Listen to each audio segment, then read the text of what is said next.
পূর্ব বর্ধমান জেলার জেলাশাসকের দপ্তরে প্রশাসনিক বৈঠকে মুখ্যমন্ত্রী মমতা বন্দ্যোপাধ্যায়। বৈঠক শেষ করে বন্যা পরিস্থিতি নিয়ে সাংবাদিকদের মুখোমুখি হলেন মমতা। পূর্ব বর্ধমানের প্রশাসনিক সভায় মুখ্যমন্ত্রী মমতা বন্দ্যোপাধ্যায়। সোমবার বৈঠকে উপস্থিত জেলার পুলিশ প্রশাসনের আধিকারিকরা। সেই বৈঠক শেষ করেই সাংবাদিকদের মুখোমুখি হয়ে জেলার বন্যা পরিস্থিতি নিয়েও কথা বলেন মুখ্যমন্ত্রী মমতা বন্দ্যোপাধ্যায়। মমতা বন্দ্যোপাধ্যায় বলেন, সরকার যেমন করছে, পুলিশও অনেক জায়গায় কমিউনিটি কিচেন করেছে। আমাদের দলের পক্ষ থেকেও ব্যবস্থা নেওয়া হয়েছে। যেখানে যেখানে বন্যা হয়েছে আমরা সেখানে সাধ্যমতো শুকনো খাবারের প্যাকেট দিচ্ছি। কেউ যেন বঞ্চিত না হয় তা আমাদের দেখতে হবে। আমি বিধায়কদের বলেছি, তাদের কোটার যে টাকা আছে তা দিয়ে গ্রামীণ রাস্তাগুলো যতটা পারবেন করুন। আমাদের দলের সাংসদদের কাছেও একই অনুরোধ করব। তিনি আরও বলেন, আমরা এখন 24 ঘন্টা বন্যা পরিস্থিতির ওপর নজর রাখি। সকলের ছুটি বাতিল করা হয়েছে।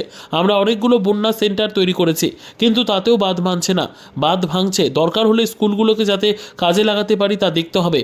পূর্ত দফতরকে বলা হয়েছে যেসব রাস্তা ভেঙেছে তা সমীক্ষা করে দেখতে। ডিসেম্বরে 11 লক্ষ পাকা বাড়ি করার জন্য সরকার টাকা ছাড়বে। পঞ্চায়েত দপ্তরকেও বলা হয়েছে জল কমলেই যেন সমীক্ষার কাজ শেষ করে। কয়েকদিনের টানা বৃষ্টিতে দক্ষিণবঙ্গের বেশ কয়েকটি জেলা জলমগ্ন। তার উপর ডিভিসি জল ছাড়ায় পরিস্থিতি আরও ঘোরালো হয়। দামোদর, ময়ূরাক্ষী, অজয় সহ রাজ্যের একাধিক নদীর জল উপচে পড়েছে।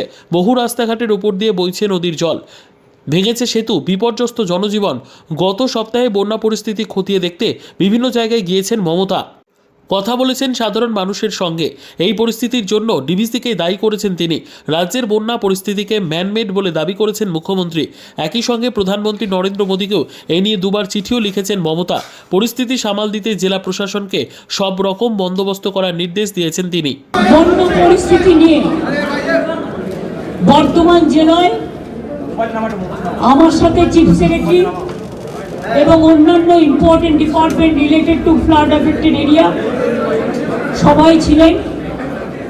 ডিএমএসপি থেকে শুরু করে এই জেলা এবং পশ্চিম বর্ধমান জেলার আমার সাথে অরূপ বিশ্বাস, স্বপন দেবনাথ, রবি চ্যাটার্জি, সিদ্দিকুল্লাহ, আমার সাথে প্রদীপ দা, সিএস চিফ সেক্রেটারি, আমার সাথে ডিএম রাধিকা, আমনদীপ আমাদের এসপি সহ আরও সব অফিসারদের নিয়ে এবং সমস্ত ভিডিও ভার্চুয়ালে ভিডিওরা ছিলেন, লাইন ডিপার্টমেন্টের হেডরা ছিলেন এবং প্রায় 13-14 জন প্রিন্সিপাল সেক্রেটারি ছিলেন।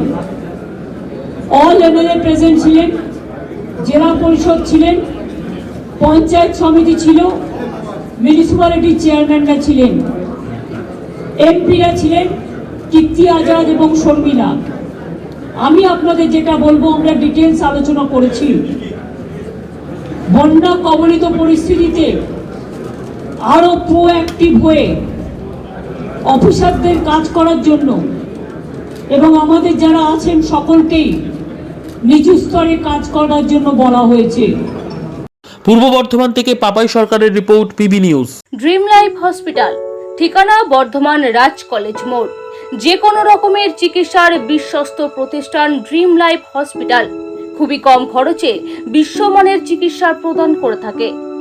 উন্নত মানের ওয়ার্ড কেবিন, পরিষ্কার পরিচ্ছন্ন পরিবেশ দ্বারা সুসজ্জিত চিকিৎসা ব্যবস্থা ড্রিম লাইফ হসপিটালে। বিদেশি মেশিন দ্বারা আইসিইউ, অপারেশন থিয়েটার এবং প্যাথোলজি ল্যাব 24 ঘন্টায় নিয়োজিত। এছাড়াও স্বাস্থ্য সাথী কার্ডেও পরিষেবা প্রদান করা হয়। উন্নত মানের পরিষেবা প্রদান করার জন্য আমাদের ডাক্তারবাবু, মেডিকেল স্টাফ এবং সিস্টাররা সকলেই বদ্ধপরিকর। যোগাযোগ করুন 7319525110 অথবা 9734762221 এই নম্বরে।